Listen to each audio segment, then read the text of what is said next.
Hi everyone. This is the last session of the day. The remote revolution. Companies have changed, cultures have changed. People have changed. So how is it changing the entire company culture from top to bottom? We'll have Mr. Andrew McNeile, Chief Customer Officer Thinscale, leading this session. Over to you, Andrew. Very good. Well, welcome to this session and how the remote revolution is changing the culture. And I must say, it does seem to me that this is really one of the most important aspects to be considering in the whole thing. And perhaps in a way, it's a shame we're only really considering it right at the end, because in many ways, this topic has been laced throughout various aspects of the conversation. But really delighted to be joined by Puja and Vijay. My name is Andrew McNeile. I did a brief introduction earlier. Spent a lot of time in IT with Dell. But funnily enough, the company I was with before joining Thinscale, which is all about endpoint security, was a company called Populo, which was really focused on the whole world of internal communications. And so we spent a lot of time thinking about employee engagement. Delighted to be joined by Puja Agarwal, who's the Associate Director of the People Practice at Happiest Technology. And I've had a brief look at that, and it really looks a fascinating company with a very different approach to things. Puja is a people-orientated leader with proven record of creating, nurturing, and executing industry-leading people management practices. She's passionate about building talent with a focus on constantly enhancing people's partnership, HR branding, corporate values, and governance. Puja provides thought leadership in creating innovative human capital strategies and focuses on devising cutting-edge, high-productivity HR processes. She currently leads Total Rewards people practice at Happiest Minds and has been associated with them since the time of inception in various roles, and has been pivotal in building Happiest Minds people practices, processes, and culture over the last 9 years, which is saying quite something. Delighted also to be joined by Vijay Dhekial, who's the HR head at Marche Retail.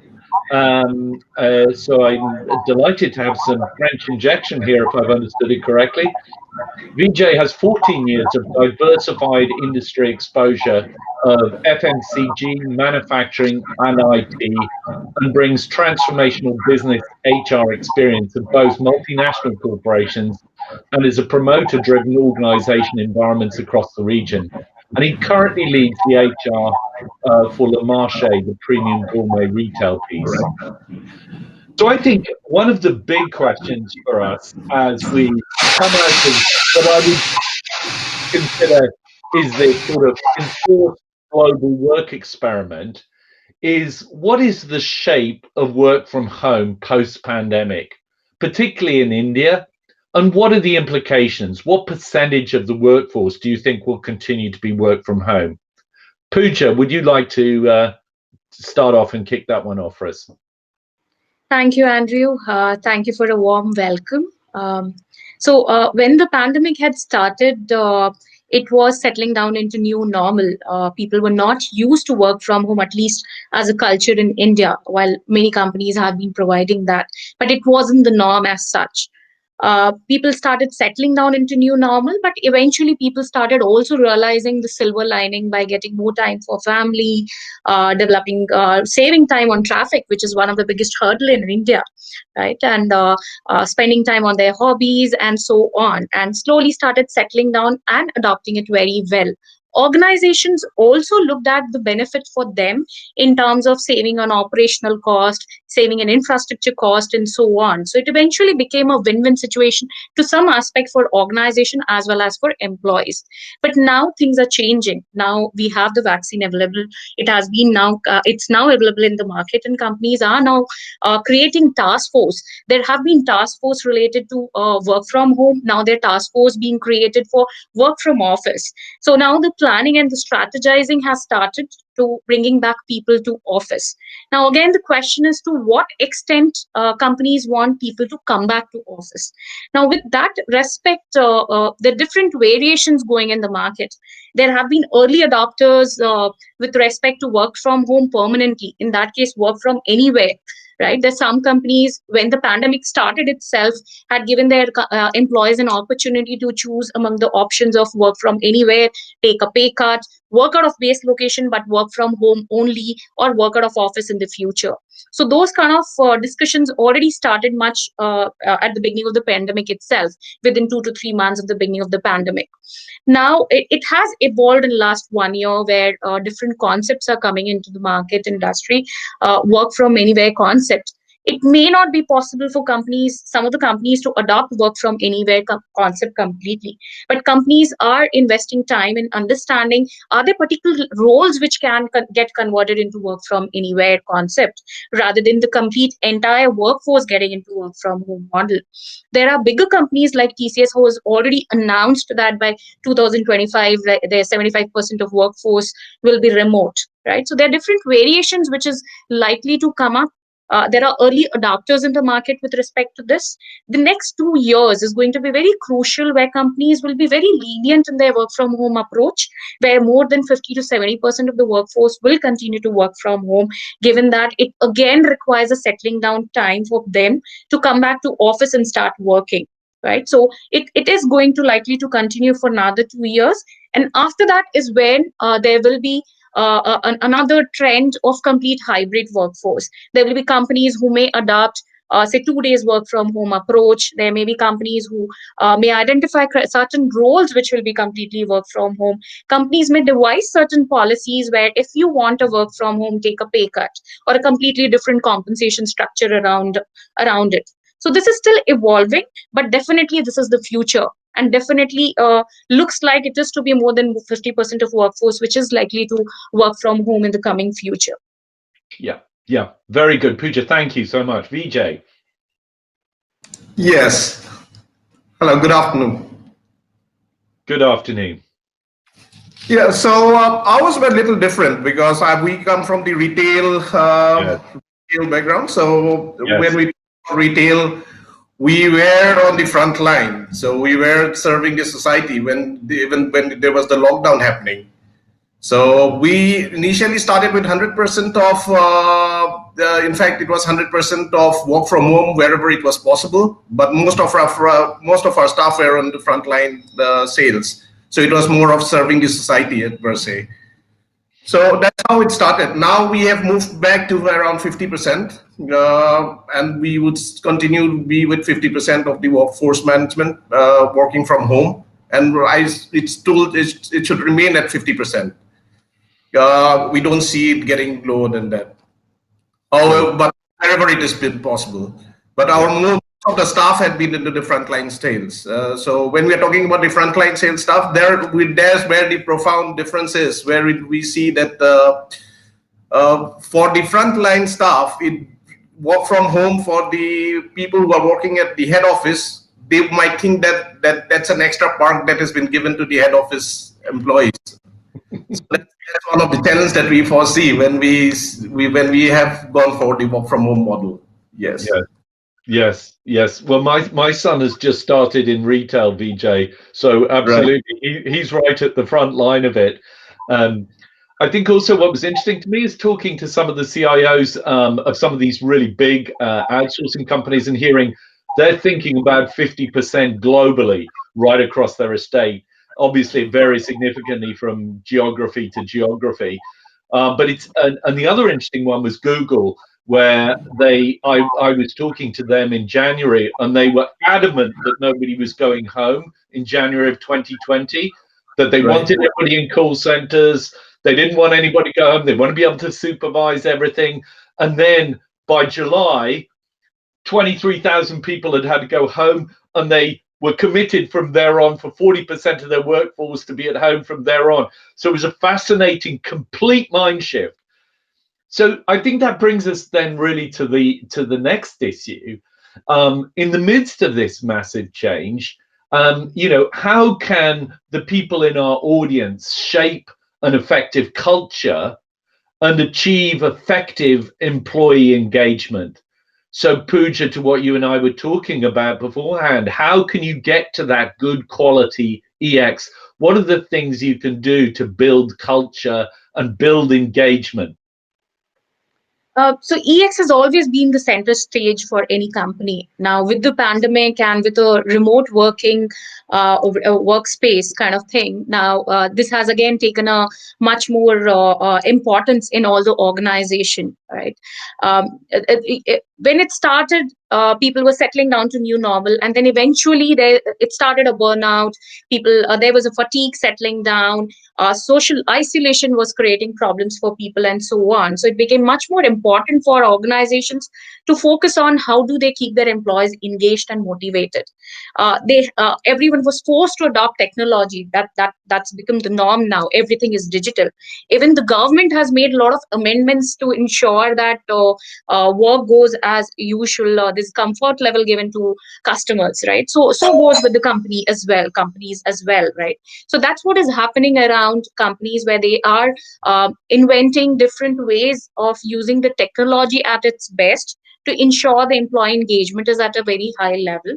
Another area of focus is definitely communication. When you're working from home, there's some kind of disconnect which obviously crops up. And ultimately, it is the responsibility of all the people involved. It is no more only responsibility of the leadership to ensure there's a smooth communication channel which happens with everything which happens in the organization.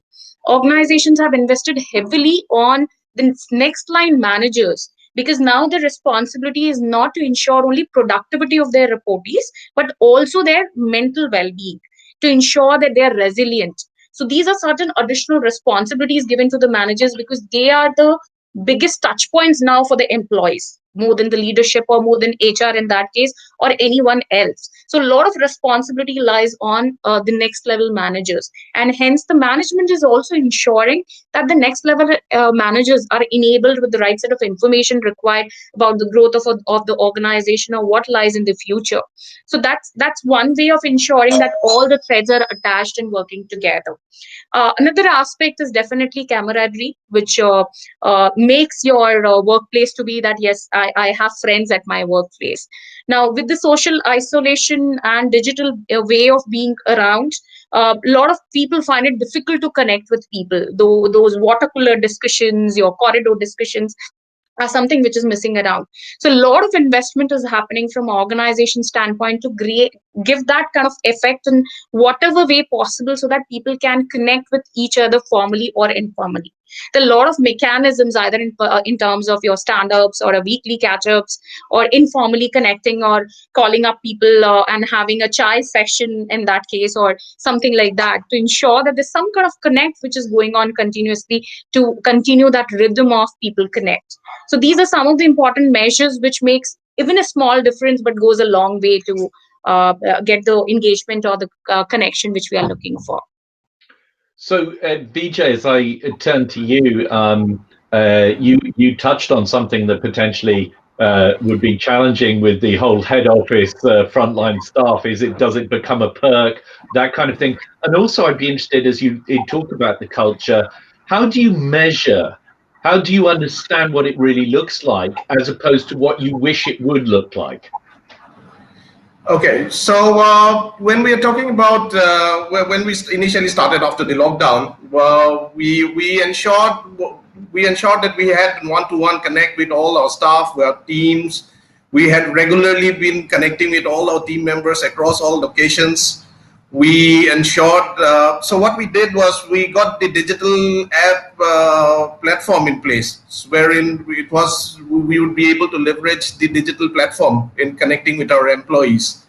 So this is where we had been connecting with our employees from time and again. We had reached out to our employees. We have tried to look into their point of views, what they think about the current situation. We have done policy formulation with agility to their point of views, which has come in place.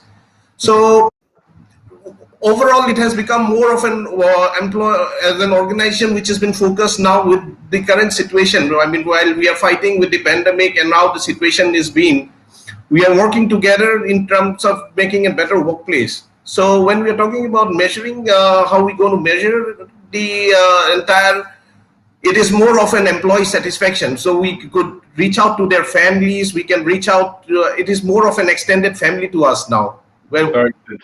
Very good. And what do you think are the key things you've done to advance the culture? So yes, we have done, as I say, we got the digital platform in place. It's an app-based system wherein we continuously do surveys. We ensure we continuously do surveys to our staff, understanding their needs. We are trying to move into changing the policies wherever we feel it is needed. We have tried to connect with not only with them, also with their families. We have done away with the unnecessary paperwork so that, and plus we have to understand, I mean, although they have to reach into some targets or they reach their goals, but working from home, we're trying to support them in terms of we don't connect with them after office hours or at odd hours. Yes. So there's some things. Yes. So I think what was always interesting me in the measurement side was where, companies, it's very quick to have aspirations as to where we want to get to. But then when you look at things like the Glassdoor ratings, or you look at the ENPS scores, you kind of go, hang on a minute, there's a disconnect there. So I'm always curious to see, because as you rightly point out, Puja, that EX equals CX. So I want to get it there, but is it getting there is one of the things that I think it can be a challenge. So what do you guys think are the biggest challenges that work from home is bringing? And how do you think best-in-class companies are tackling this? Puja. So again, work from home has its own challenges. Nothing comes without any cost around it, right? So companies are now facing a lot of issues in terms of employee burnout. And for example, in Happiest Minds, we have already, each of the business units has decided that every Wednesday will be a meeting-free day to the extent possible, so that people can then decide to complete all their other pending works on that day rather than spending their time on meetings, right?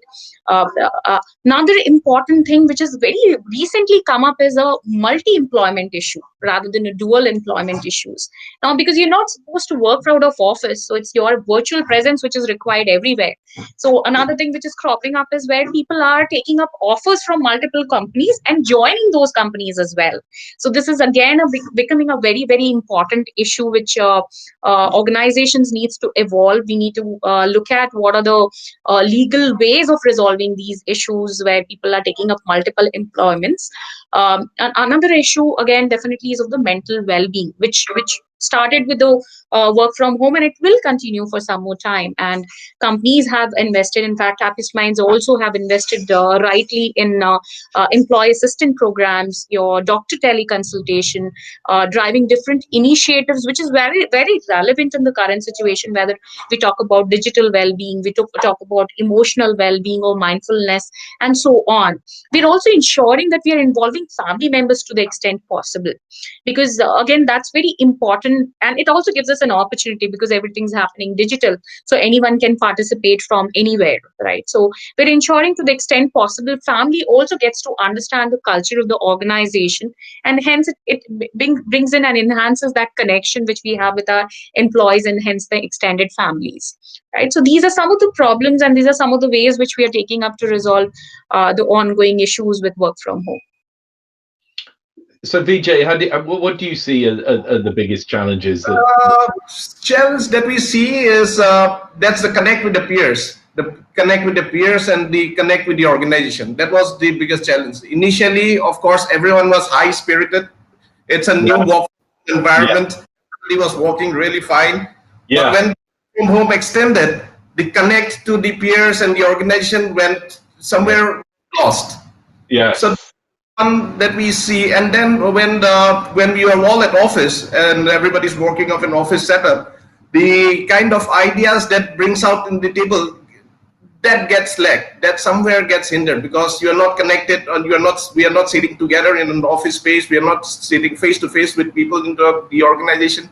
Somewhere these ideas that comes out as a team, as a group, we're slowly getting missing out of it. So these were a few of the challenges. Of course, in HR, when we have to hire, we actually cannot find. We have to hire people. Of course, we went into the retail, and we were, of course, and we were growing. So while hiring people, it was difficult because we were unable to meet people face to face and really see how they are presenting themselves into the interviews. So these were a few of the challenges that we saw.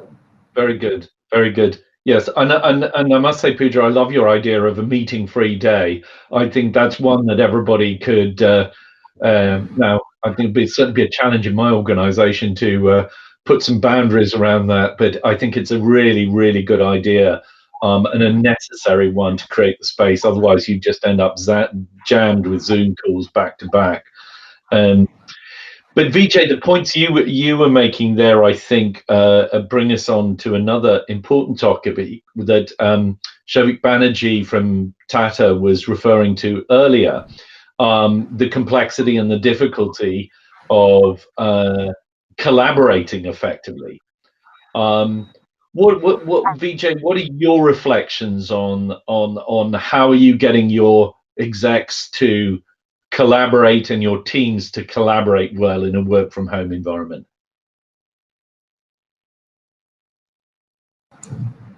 Sorry, there was a connection error. I missed.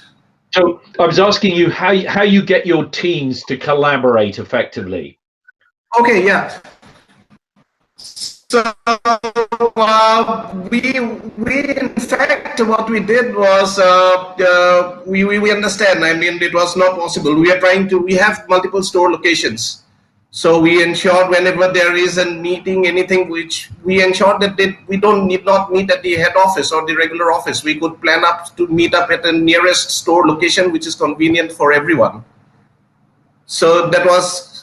People save time in traveling. People save time. They could come in and meet us in the store. So somewhere, if there were an urgency, only if there is a deep urgency of a meeting or connecting with any of our staff, we did. Very good. So you sort of got round it by virtue of you having a lot of different retail stores, and you can use those. Very good. Yes, and then we got up with, when we are talking about the frontline sales staff. We got up with an app. Which the staff could connect with the healthcare people. They could connect with if they wanted any personal financial services or financial support. They could connect with the medical team. One-on-one connect with the medical team if they need some advice. So we came up with an app which was supporting to all the staff in the organization. Very good. And Puja, how do you tackle this whole issue of collaboration and work from home? Yeah. So one approach which is taken at the leadership level, what we're ensuring that all the task forces or PMOs which we are creating, whether it is work from home task force or a vaccination tracking task force, or whether it is a work from office task force which is created, or even in that case, the team which is driving the wellness activities at Happiest Minds, we call it as Happiest team. These are all a collaborated team. It is not representation of one particular team, but a mix of all representation from all the business units across all the levels, across all the GOs. They work together along with the leadership. They understand the purpose and the intent, and then they deliver. Hence, the adaptation is also very high.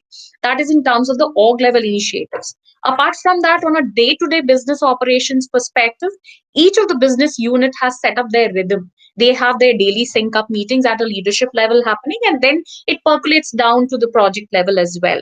It's not that it was not happening earlier, but it is much more religiously happening now, which also has that small 5-10 minutes, light moment time where people shares about what is that you're grateful for today, or any other fun elements which they want to share. So it creates a mix of both collaboration as well as knowing what is happening in each other's life. Yes, and I think a point you brought out earlier, Puja, about that sort of enabling also the different layers in the organization is critically important. A friend of mine who works in Dell, Michael Dell, holds a session with his sort of 300-400 VPs around the globe, and so that's been a really empowering session where he's able to create impetus to his whole leadership tier in one shot, which then has a positive impact going on. So I think, it's important that one rethinks how one's doing communication, which you would probably have done differently had you been inside the office. So has it affected recruitment strategies, and do you see it affecting recruitment strategies going into the future?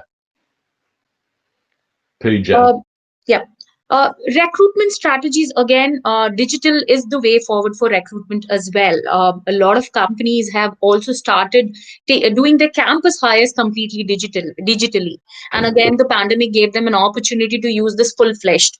They are saving big time on the campus recruitment, where they had a panel to be taken and complete activity over a period of 2 to 3 days to be completed. Now, with digital coming into the picture, they're saving a lot of cost, and not that the quality is getting compromised.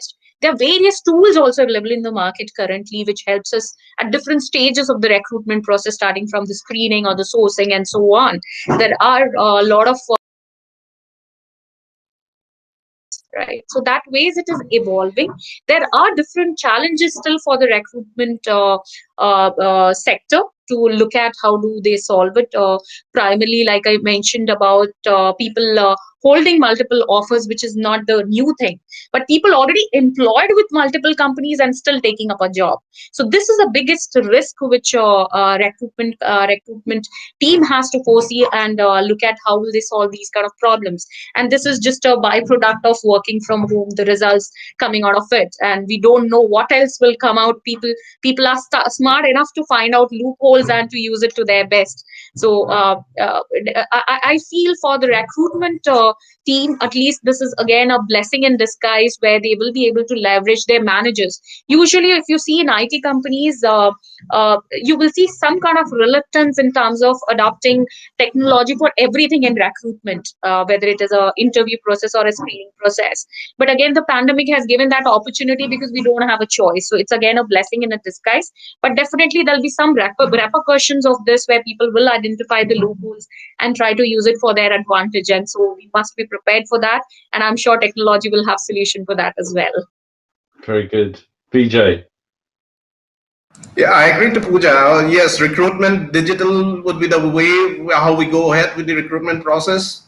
The few concerns, of course, would be there when if we continue to work from home, is in how we're going to get the induction process in place, because the larger setup of the organization would be working from home. So the first connect, which people usually get while into the office, that would somewhere be missing. However, yes, with the digital platform in place, it's correctly said. So recruitment process would there not be any change into the recruitment process or the quality of candidates. But yes, we might somebody connect with the candidates in terms of understanding their body language. This where typically it's an edge to the process. Very good. Yeah, well, it's funny because so we're a small company, but we've grown sort of 4x, year over year roughly. And so I've been doing recruiting and onboarding almost entirely online now for 9 months. So you've had to sort of get used to the processes, both of doing the recruitment, the interviewing, and the understanding and reading the body language over video, and as well as then having a really good plan for your onboarding process, because you just got to do it. And we're certainly in our part of the world, we're going to be stuck with it for another 9 months. But I think where I was coming from in the recruitment point of view, and thinking really more about your part of the world, what we're seeing in places like the Philippines for some of our customers, whereas traditionally they could only recruit people who were in the big metropolis areas with close proximity to the contact centers, the new work from home and using our technology to facilitate use of bring your own device has meant they've been able to recruit a new swathe of customers in sub areas which have sufficiently quality technology infrastructure into those kind of roles. And there's been a big shift in how they've been approaching that, and some of that will be then permanent. So I was thinking, well, if it can happen in the Philippines, India would seem open to some extent to that kind of approach, and that was kind of the tack. Puja, do you want to comment on that?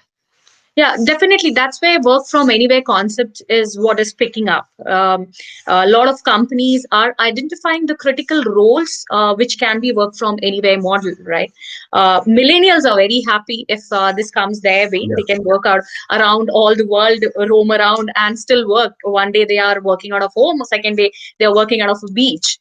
So this is definitely again a way forward, depending upon what kind of hybrid workforce companies adopt, whether it is about a particular segment or a particular function or a particular role or a particular geo-based approach which the organization take.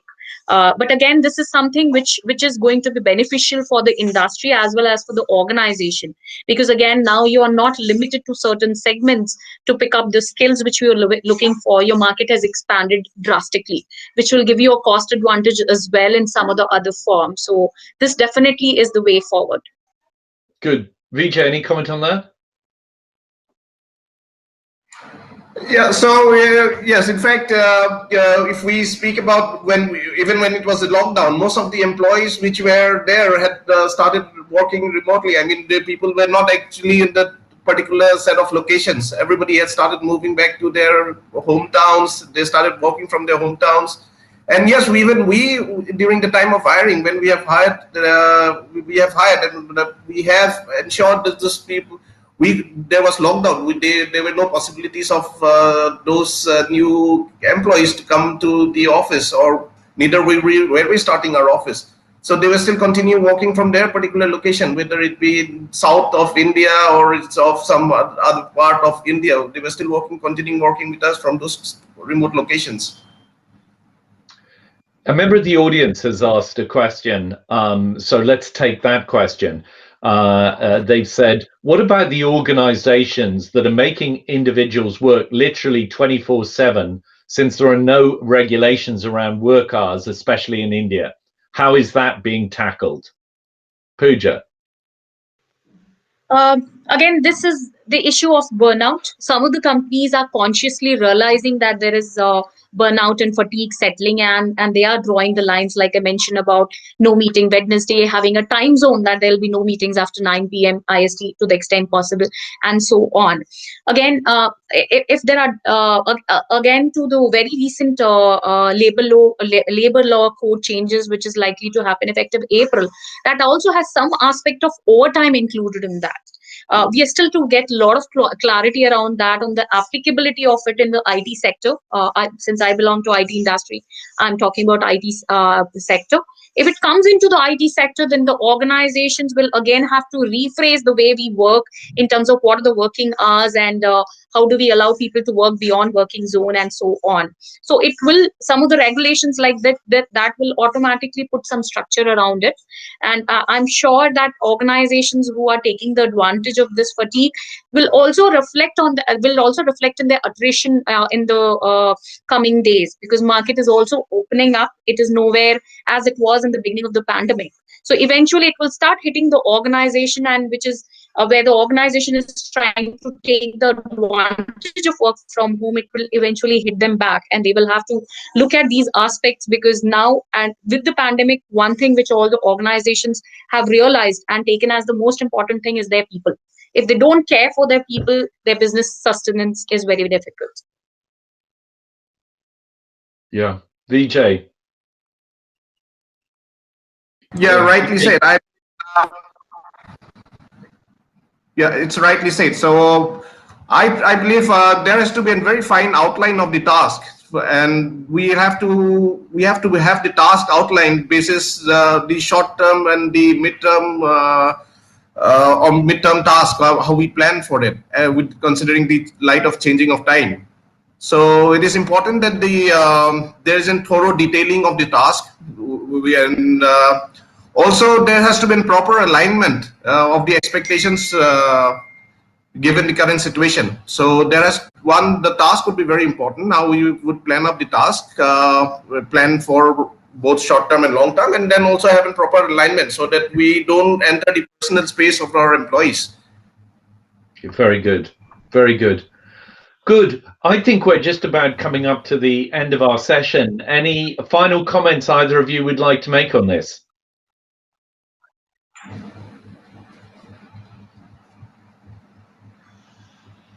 So I think that the future post-pandemic is again something going to be slightly unpredictable, because a lot of things are still shaping up, a lot of uncertainty still around.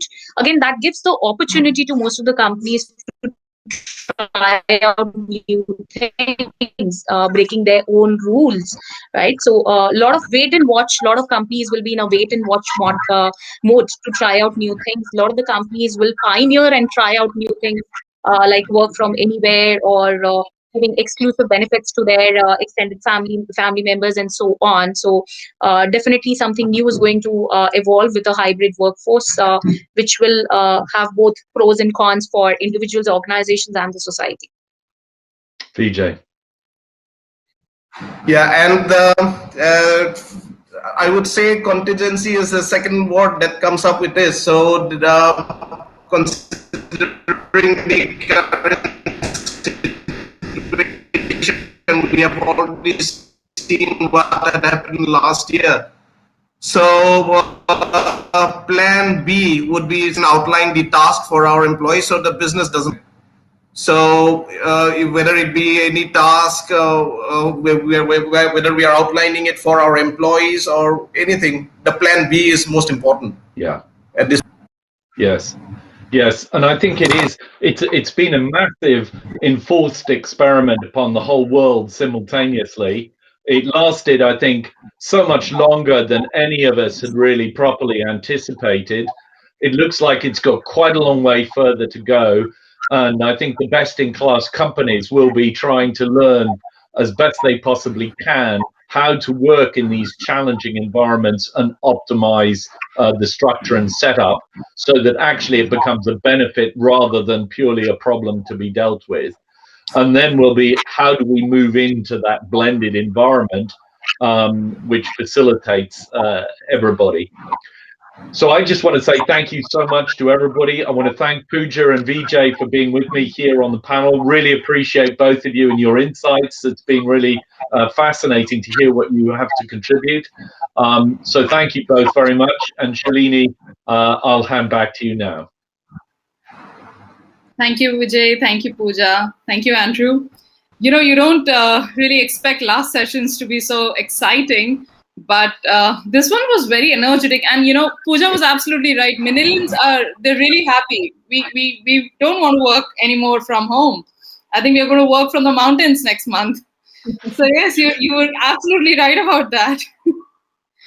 So again, thank you so much. I would just like to make a small announcement for the attendees. We are keeping the platform open for another hour. So if you would like to talk to someone, get in touch, please feel free to do so. And you can always ping me if anything, if there are any questions. All right. Thank you so much, speakers. Thank you again. I'm going to end the session then. Thank you. Thank you. Thank you. Thank you.